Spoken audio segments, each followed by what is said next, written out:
Nah, peperangan rohani itu apakah sifatnya real, Pastor? Kalau kita berbicara tentang peperangan rohani, memang ini adalah sesuatu yang sifatnya sangat real. Di sana ada penyembahan berhala, di sana ada tempat pemujaan setan. Lalu kita mau bikin peperangan, kita lewat di sana, aduh, merinding. Peperangan itu jadi masuk di dalam hidup kita. Sekian waktu lamanya filosofi yang menyatakan bahwa hidup itu seperti roda telah menjadi dasar keyakinan dari banyak orang percaya, sehingga rasa lelah, frustasi, kecewa, dan berbeban berat telah dianggap hal yang wajar untuk dialami. Jika itu yang menjadi dasar keyakinan, maka dampak hidup seperti apa yang akan dihasilkan? Tidak heran jika akhirnya kehidupan orang percaya hanya berputar-putar pada permasalahan akibat ketidakakuratannya sendiri. Bukankah Tuhan telah menetapkan kehidupan orang percaya terus naik dan tidak pernah turun, bahkan menjadi saksi dari kedahsyatan dan kebesaran Tuhan? Saat Roh Kudus tercurah, maka keberadaan kita akan menjadi senjata kebenaran untuk menghancurkan segala pekerjaan iblis di atas bumi ini. Bagaimana wujud konkret dari cara Tuhan melatih diri kita yang merupakan makhluk roh, dan bagaimana cara kita bekerja sama dengan Roh Kudus untuk dibangun menjadi alat di tangannya? Semua itu akan dikupas tuntas oleh Pastor Stephen Agustinus di dalam Ruang Tiranus dengan tema Membangun Manusia Roh.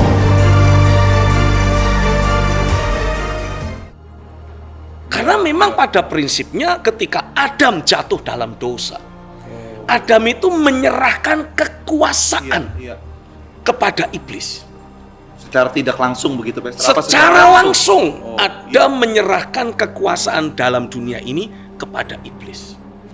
Jadi iblis memang punya kekuasaan, bisa melakukan ini, bisa melakukan itu, mengutuki manusia, menaruh banyak hal buruk dalam keberadaan manusia. Tapi kan itu hanya setelah kejatuhan Adam. Tapi setelah kebangkitan Kristus, segala sesuatunya berubah. Iblis tidak lagi punya kekuasaan di atas muka bumi ini. Iblis bahkan tidak lagi punya kemampuan apapun yang bisa membahayakan umat manusia. Hanya satu yang tersisa, tipu dayanya. Nah, Pastor Stephen begini, Pastor. Kan ada Paulus menuliskan firman bahwa peperangan kita itu melawan pemerintahan-pemerintah, terus melawan penguasa-penguasa. Nah, kalau kita baca ayat ini kan, Pastor, seolah-olah itu iblis ada di atas. Karena ada kata penguasa-penguasa kan. Tapi kalau tadi yang Pastor Stephen jelaskan, kita harus melihat dari sudut pandangnya, perspektif yang benar bahwa penguasa itu sudah ditawan begitu ya, Pastor. Sudah ditaklukkan, sudah kalah. Iya. Itu sebabnya Paulus memberikan penegasan buat kita. Kalau kita membaca rangkaian ayat firman yang ditulis dalam kitab Efesus pasal yang ke-6 tentang peperangan rohani itu, Paulus sebetulnya ingin memberi penegasan buat kita. Jangan biarkan tipu daya iblis berlaku dalam dirimu. Penegasannya di situ ya. Penegasannya di situ. Kenapa Paulus memberi gambaran bahwa ada banyak anak panah berapi dari si jahat? Ini apa ini? Ini adalah pemikiran-pemikiran yang ditaburkan oleh si jahat, yang membuat kita jadi meragukan kesetiaan Tuhan. Makanya anak panah berapi itu hanya bisa ditanggulangi dengan apa? Perisai iman. Kita punya dasar keyakinan yang sedemikian kokoh, yang sedemikian kuat, yang menyatakan bahwa Dia tetap Allah yang setia, dan Dia tetap Bapa yang terbaik. Sehingga kalaupun iblis melemparkan berbagai pemikiran yang niatnya membuat kita meragukan kesetiaan Tuhan. Loh, katanya kamu anak Tuhan, kok ngalami peristiwa buruk begini, kamu ngalami peristiwa buruk begitu, di mana kasih Bapakmu? Itu kan tujuan dari si jahat, membuat kita meragukan keberadaan Tuhan, membuat kita meragukan kesetiaan dan kasih Bapa. Nah, kita pakai perisai iman, kita perkatakan dari mulut kita, aku mengalami hal buruk seperti ini ya karena kesalahanku di waktu lampau. Aku tidak belajar menyalipkan berbagai keinginan manusiawi, keinginan lahiriah, keinginan duniawi dalam hidupku. Sehingga sebagaimana ditulis dalam kitab Yakobus, yang membawa manusia jatuh dalam pencobaan itu adalah keinginan hatinya sendiri. Karena Tuhan tidak pernah mencobai. Tapi aku bersyukur. Nah, ini kita bikin pengakuan. Aku bersyukur. Wah, bahkan dalam ketidakakuratanku, mengizinkan keinginan manusiawi, duniawi, terus mengontrol diriku, Bapa di sorga tetap membatasi ruang gerak iblis dalam diriku. Makanya dalam kitab 1 Korintus pasal 10 dituliskan, pencobaan yang kamu alami adalah pencobaan yang biasa saja dan tidak akan melebihi kemampuanmu untuk menanggungnya. Lalu ayat selanjutnya memberi penegasan, Allah itu setia. Jadi bahkan di dalam ketidakakuratan kita, Bapa kita di sorga terus menunjukkan kesetiaannya. Dengan cara apa? Dia beri kita kekuatan. Ya mau tidak mau, segala pelanggaran kan selalu menciptakan konsekuensi. Nah, ketika kita harus menghadapi konsekuensi, Bapa di sorga memberi kita kemampuan untuk menghadapi konsekuensi yang memang harus kita hadapi. Dan membatasi supaya iblis tidak menjadi berlebihan. Meneror hidup kita itu tidak berlebihan. Hanya sebatas kemampuan kita saja. Tidak melebihi. Dan kesetiaan Tuhan terus ditunjukkan dengan membawa kita, menuntun kita, menguatkan kita terus melangkah. Dan tahu-tahu kita ketemu jalan keluar. Dan pada saat itulah nubuatan kitab Mazmur akan tergenapi. Kita akan seperti orang yang bermimpi. Ketika pemulihan Tuhan lakukan, kita seperti orang yang bermimpi. Jadi saya bisa memberi penegasan buat setiap saudara. Adalah merupakan ketetapan Tuhan untuk memastikan dirimu selalu menikmati damai sejahtera dan sukacita ilahi. Adalah merupakan kehendak Bapa untuk engkau selalu menikmati kehidupan yang terus naik dan tidak pernah turun. Menjadi kepala dan bukan ekor. Kalaupun ada peperangan yang harus engkau hadapi. Kitab Ulangan pasal 28 menuliskan, bersatu jalan mereka memerangi engkau, tapi Tuhanlah yang akan bertindak berperang bagimu. Sehingga Alkitab mengatakan bertujuh jalan mereka akan lari daripadamu. Haleluya. Karenanya saya mau tegaskan sekali lagi, jangan biarkan tipu daya iblis terus berlaku dalam dirimu, membuat engkau merasa lemah, membuat engkau merasa tak berdaya, frustrasi, tawar hati, kecewa, khawatir, takut. Itu iblis sedang merajalela mempraktekkan tipu dayanya dalam hidupmu sehingga engkau bisa ditipu, engkau bisa dicuri damai sejahtera sukacita dalam hidupmu, dirampok habis-habisan. Tapi Alkitab memberi penegasan, Tuhan sudah memberikan kepadamu kemenangan yang sama yang seperti sudah Dia raih ketika bangkit dari antara orang mati. Bahkan engkau pun punya hak untuk memperlakukan si jahat, memperlakukan dosa dan iblis, memperlakukan dosa dan maut dengan kekuatan penuh. Sehingga engkau bisa betul-betul menikmati luapan sukacita, menikmati realitas sorga dalam kehidupanmu sehari-hari.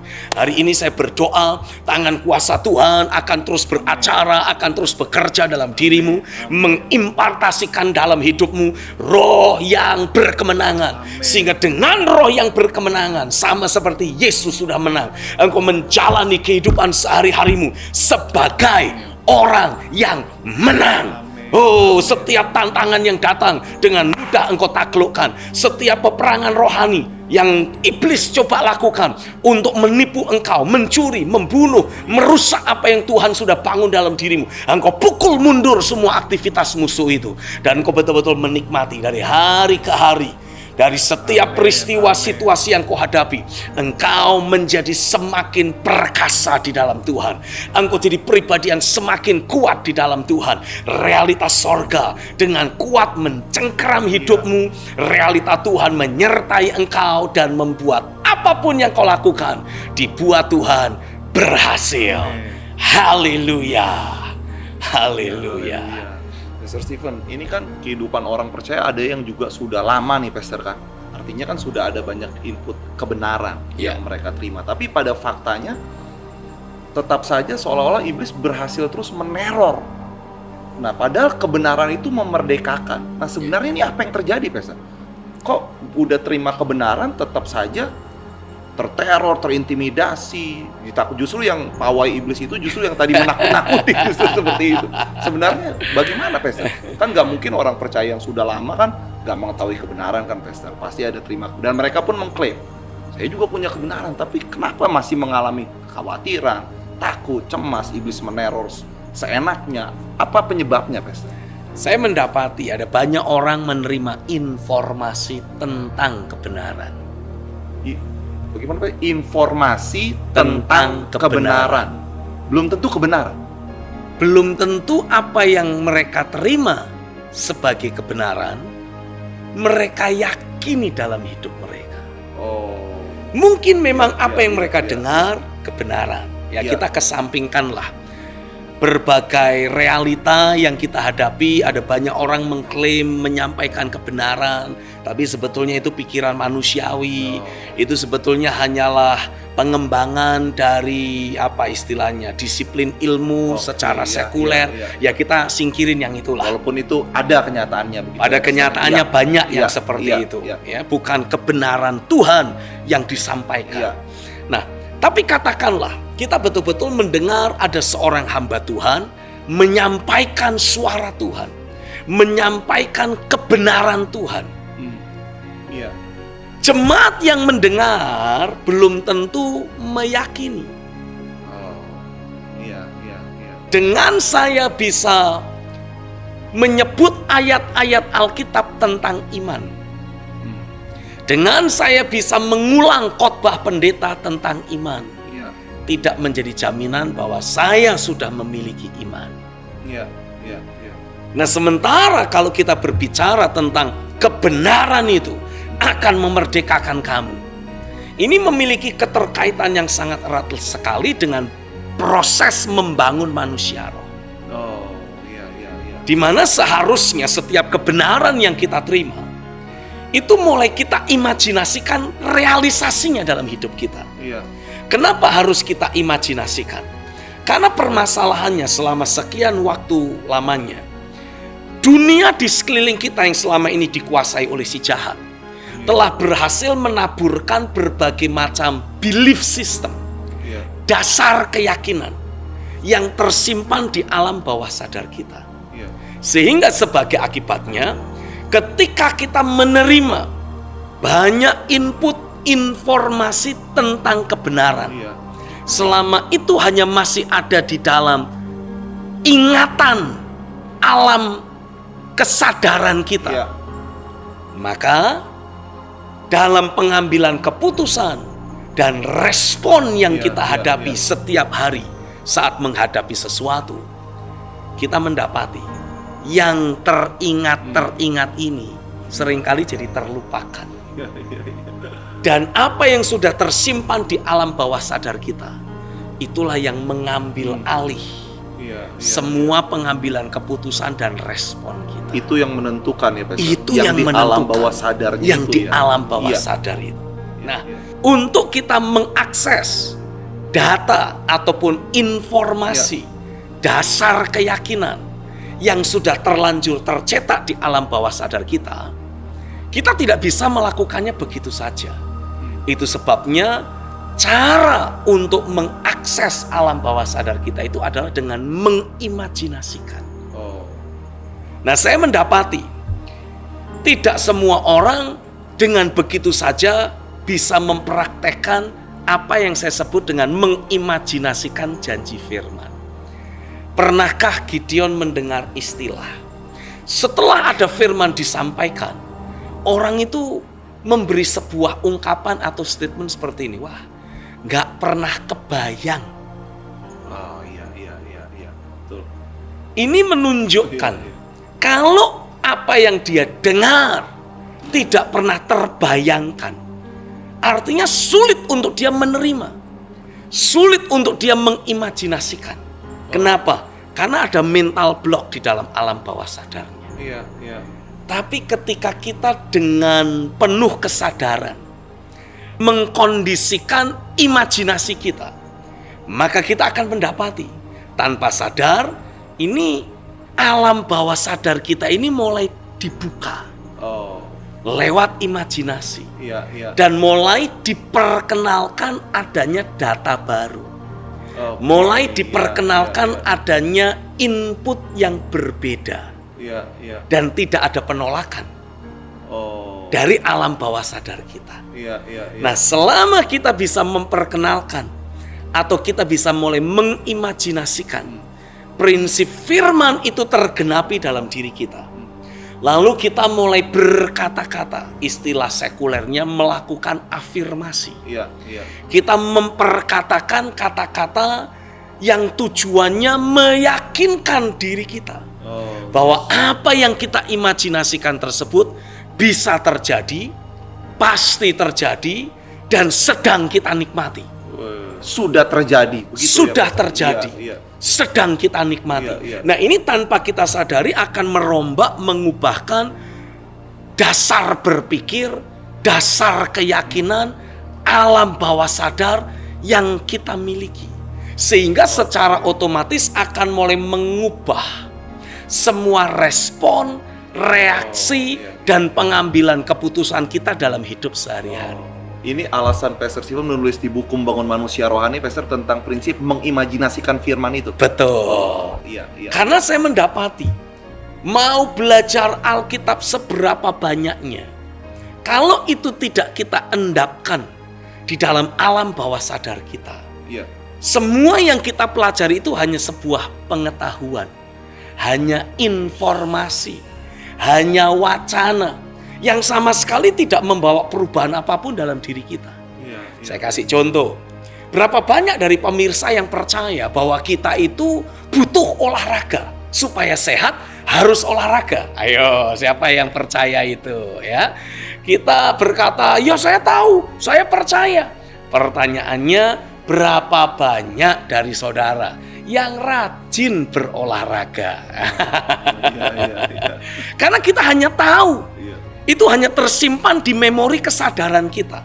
Tapi belum masuk mencetak dan mengubah data yang kita miliki di alam bawah sadar kita. Iya, iya. Sehingga ya tidak ada dorongan apapun, tidak ada niat yang muncul, tidak ada arahan, tidak ada keinginan. Ya mungkin sih kita bilang adalah keinginan, tapi seringkali tidak terwujud sampai menjadi realita. Tidak cukup kuat untuk menggerakkan kita. Kenapa? Ya karena itu hanya ada di alam sadar. Sementara hampir bisa dikatakan sebagian besar respon, reaksi, dan pengambilan keputusan kita itu dikontrol oleh alam bawah sadar. Oh, iya. Yang membuat saya pakai sepatu cat, pakai celana pendek, kaos olahraga, dan kemudian mulai lari atau jogging. Itu bukan informasi bahwa olahraga itu penting. Tapi ketika saya telah berhasil mengendapkan, memeteraikan prinsip bahwa betul olahraga penting masuk ke alam bawah sadar saya. Sehingga dari dalam alam bawah sadar saya ada dorongan.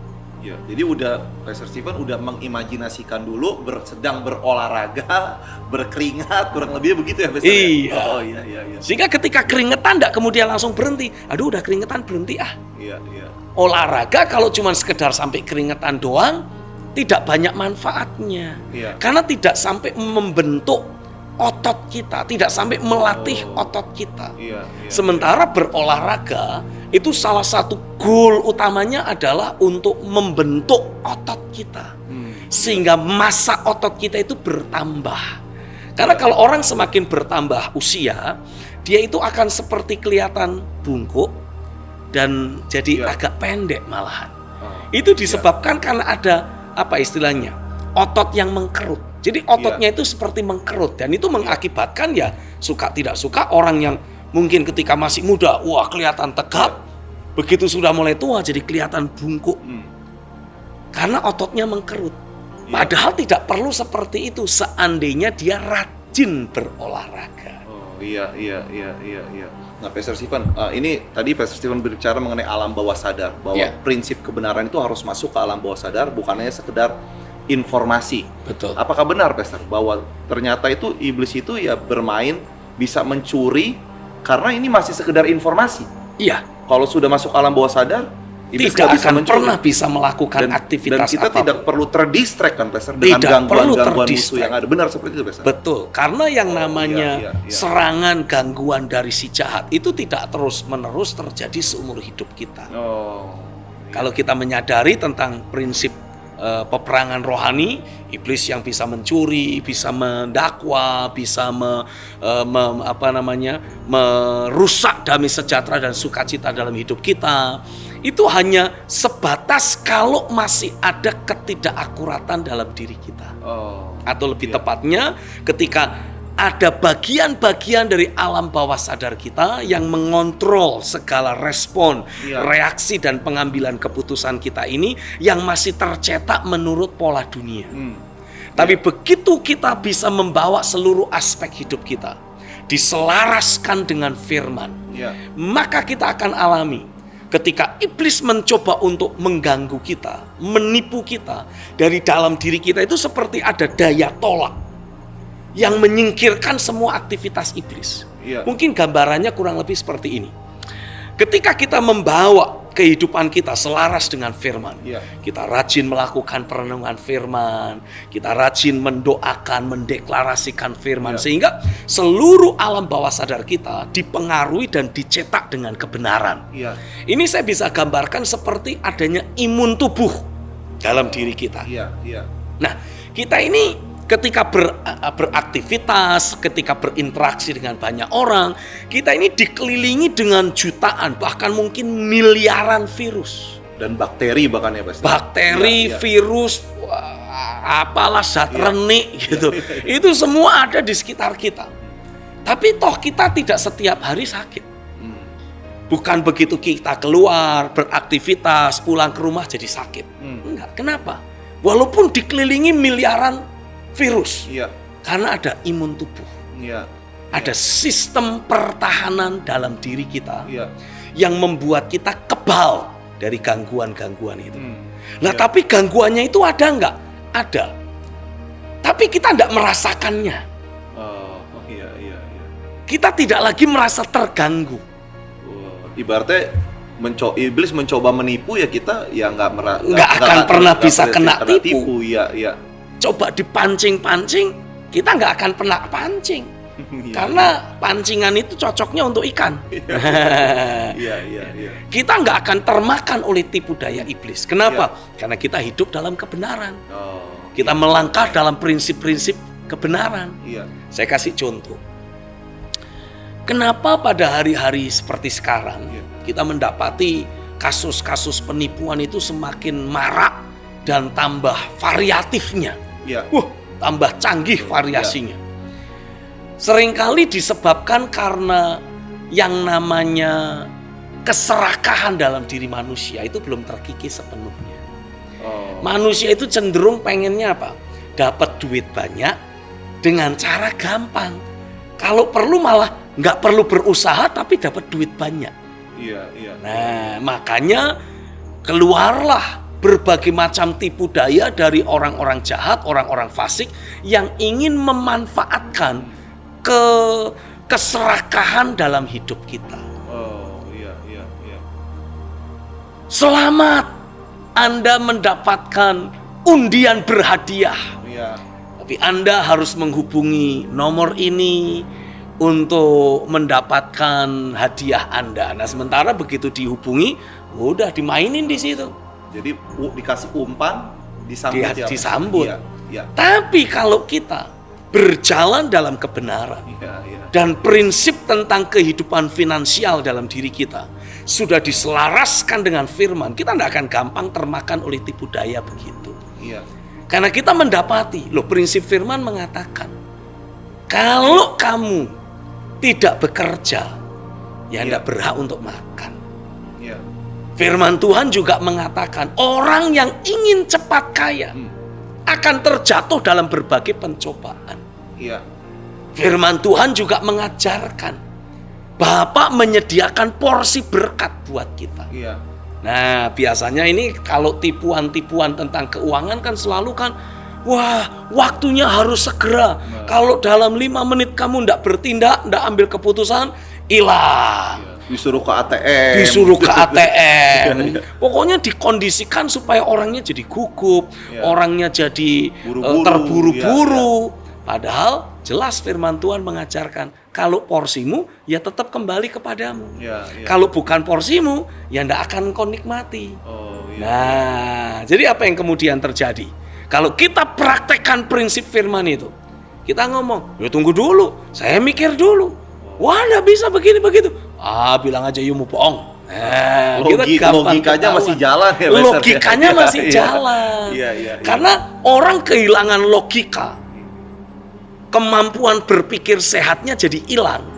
Karena dia kan sudah tergoda, sudah keburu nafsu, diiming-imingi sesuatu, dan dia sudah, wah ini dia. Kapan lagi? Udah mengimajinasikan beli mobil, beli barang handphone baru gitu. Itu dia, makanya gampang sekali ditipu dan dimanipulasi. Tapi kalau kita berjalan dalam kebenaran, keputusan apapun yang kita buat akan selalu diselaraskan dengan kebenaran. Inilah peperangan rohani yang dimaksudkan ya, Pastor ya. Kita bukan berperang untuk merebut sesuatu. Kita berperang untuk mempertahankan segala sesuatu yang Bapa sudah sediakan buat kita. Baik, Pastor Stephen. Apa yang Pastor Stephen ingin sampaikan ke pemirsa untuk terakhir nih, Pastor, di menit terakhir ini? Saya ingin memberikan penegasan kepada setiap saudara. Jangan pernah termakan oleh tipu daya si jahat. Walaupun mungkin saudara mendengar dari para pengkhotbah, dari para pembicara yang menyatakan, wah iblis itu bisa begini, bisa begitu. Karena sadarilah, seringkali para pembicara tentang demonologi, pelajaran tentang iblis dan setan, itu seringkali diambil dari ayat-ayat perjanjian lama. Tapi sama sekali jarang ada hamba Tuhan yang mengupas kondisi dan keberadaan iblis yang sekarang setelah kebangkitan Kristus. Karena ketika terjadi kebangkitan, Yesus menaklukkan iblis, menaklukkan dosa, dan menaklukkan maut. Segala sesuatu yang ada di bumi, segala sesuatu yang ada di sorga, segala sesuatu yang ada di bawah bumi mengalami perubahan drastis. Jadi iblis tidak bisa lagi dijadikan sebagai pelajaran ataupun pembahasan tentang kehebatan dan keluar biasaannya. Karena itu hanyalah sejarah masa lalu.